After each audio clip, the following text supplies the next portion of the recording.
Jun membawanya. Selamat mendengarkan. Setelah berhasil membuktikan diri jika dia sama sekali tidak melakukan plagiat, wartawan pun langsung riuh mengerumuni Tania. Para wartawan tersebut gantian mengerumuni Tania. Nona, apa yang terjadi? Anda mengatakan bahwa idola Anda melakukan plagiat? Tanya wartawan yang tadi sempat membaca isi pesan Tania di akun Marsha yang berisi puja-puji. Para pengawal Tania pun melindungi Tania agar bisa pergi dari aula tersebut. Tania dan yang lainnya tidak mengetahui bahwa akun itu milik Marsha, karena nama yang Marsha pakai adalah ikan terbang. Louis melihat Jun membawa Marsha keluar aula. Segera saja berdiri dan meninggalkan aula untuk mencari Marsha. Tenanglah, ucap Jun menenangkan Marsha. Louis mencari-cari Marsha dan Jun, namun tidak menemukan mereka. Kali ini, Jun yang membawa Marsha ke taman rahasia waktu itu. Karena itu, Louis yang mencarinya ke sana kemari tidak dapat menemukannya. Manajer Tania mendekati Louis. Tuan muda, Nona Tania menunggu Anda, ucap manajer tersebut. Jun mengecek ponselnya. Tadi dia meminta manajer dan timnya menyebarkan berita tentang Tania, agar image Marsha tidak menjadi buruk.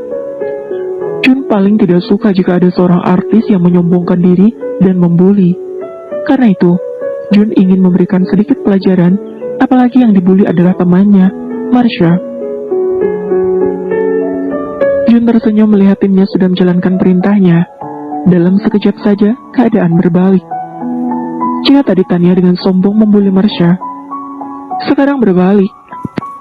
Haters Tania membuli dengan pedas. Dasar nenek sihir, tulis salah satu netizen. Tidak disangka, wajah cantik hati busuk, tulis netizen yang lain. Puk, Louis menutup mobilnya. Begitu Louis masuk, langsung saja Tania menangis terseduh-seduh, mengadu bahwa dia sedang dibully di sosial media. Louis mendengarkan, tapi seperti tak mendengar. Hatinya masih terarah kepada Marsha yang dibawa pergi oleh Jun. Sayang, apa kau tidak mendengarku? Tanya Tania. Aku akan mengantarmu pulang, ucap Louis. Marsha mengirimkan pesan kepada Nyonya Su dan Hana bahwa dia saat ini baik-baik saja dan sedang bersama temannya. Marsha mengangkat wajahnya menatap langit, menahan agar air matanya tidak terjatuh di wajahnya. Mengapa wanita itu begitu jahat? Selama ini aku tidak menentangnya. Aku tidak pernah melarang Louis untuk menemuinya, pikir Marsha. Hei, apakah kau mau menjadi stylistku? Tanya Jun. Marsha memandang Jun. Stylist? Apa kau seorang artis? Tulis Marsha. Astaga, gadis ini masih belum menyadarinya, ucap Jun dalam hati. Jun adalah model papan atas, namun lebih banyak berkarir di luar negeri. Dan saat ini, Jun kembali karena ingin memulai debutnya sebagai penyanyi. Jun mengambil ponselnya dan menunjukkan foto-fotonya ketika menjadi cover Vogue. Marsha mengambil ponsel Jun dan mengamatinya, lalu menatap wajah Jun, lalu mengamati ponselnya lagi. Hei, kenapa kau terus memandangiku seperti itu? Tanya Jun. Yang kau lihat adalah benar-benar aku, ucap Jun lagi. Kau terlihat berbeda, tulis Marsha. Jadi bagaimana? Apakah bersedia? Tanya Jun lagi. Biarkan ku pikirkan dulu, tulis Marsha. Ponsel Marsha menerima panggilan telepon dari Louis. Marsha meragu untuk menjawabnya, namun teringat di hari ketika Louis mencekiknya karena Tania. Akhirnya Marsha pun menjawab panggilan dari Louis, meski tanpa bersuara. Lekas pulang, perintah Louis dengan nada yang tegas dan langsung memutuskan panggilan teleponnya. Marsha terdiam sejenak, lalu mengambil napas panjang. Apa yang akan terjadi, terjadilah. Hadapi ya hadapi saja, ucap Marsha dalam hati. Jun, aku pamit pulang, tulis Marsha. Aku antar, ucap Jun. Marsha menggelengkan kepalanya kuat-kuat. Aku bisa pulang sendiri, tulis Marsha. Aku antar, ucap Jun. Marsha menggelengkan kepalanya kuat-kuat. Aku bisa pulang sendiri, tulis Marsha.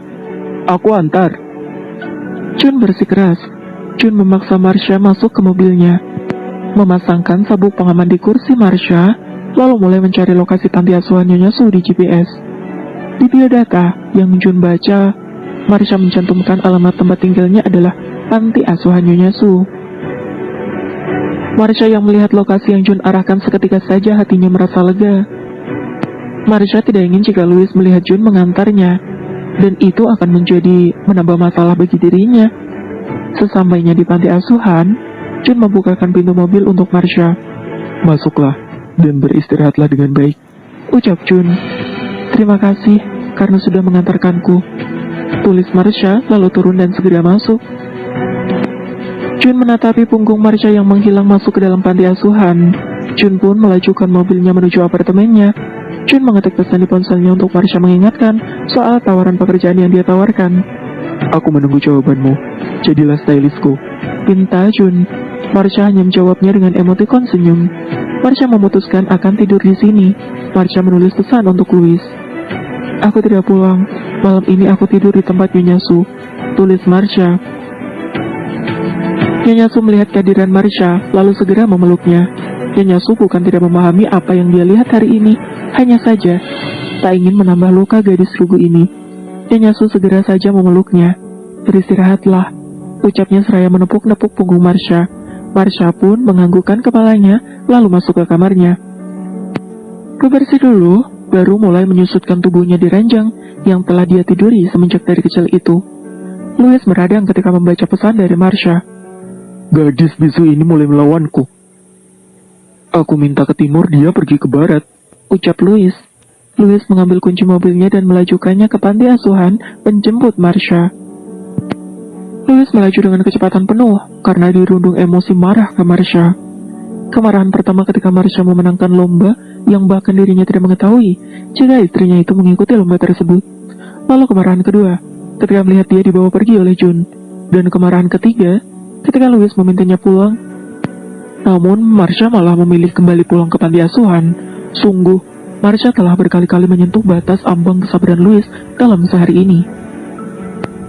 Marsha sudah mulai terlelap ketika Louis datang. Penjaga panti mengatakan kepada Nyonya Su bahwa tuan muda Louis datang. Nyonya Su segera mengambil pasmina dan melilitkan ke tubuhnya untuk menutupi baju tidurnya, lalu menemui Louis. "Tuan muda," sapa Nyonya Su. "Aku datang untuk menjemput Marsha," ucap Louis dengan nada dingin. "Marsha sudah tidur, tuan muda," jawab Nyonya Su. "Bangunkan," perintah Louis. Tidak, antar aku ke kamarnya. Biarkan aku yang membangunkannya," ucap Louis. Nyonya Su mengantarkan Louis ke kamar Marsha, lalu membukakan pintu kamarnya. Louis masuk perlahan dan melihat Marsha nampak sedang terlelap nyenyak, seperti tidak terjadi apa-apa. Louis sedikit menyeringai.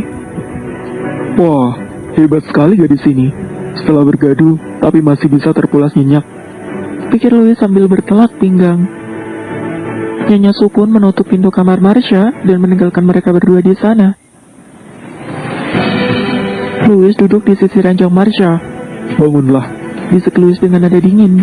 Merasa ada suara pria di telinganya, Marsha pun tersentak terkejut. "Louis," ucapnya dalam hati. "Pulang," ucap Louis memerintah. Marsha menggelengkan kepalanya tidak mau. "Ah, ingin menentangku? Apa kau mau ku buat berteriak di sini?" ucap Louis sambil mencium leher Marsha untuk mengintimidasi Marsha. Mengetahui geleget apa yang dimaksud membuatnya berteriak, Marsha mendorong tubuh Louis, mengambil kertas dan pensil di atas nakas, lalu menulis, "Aku patuh," tulis Marsha. Bersambung. Terima kasih sudah mendengarkan.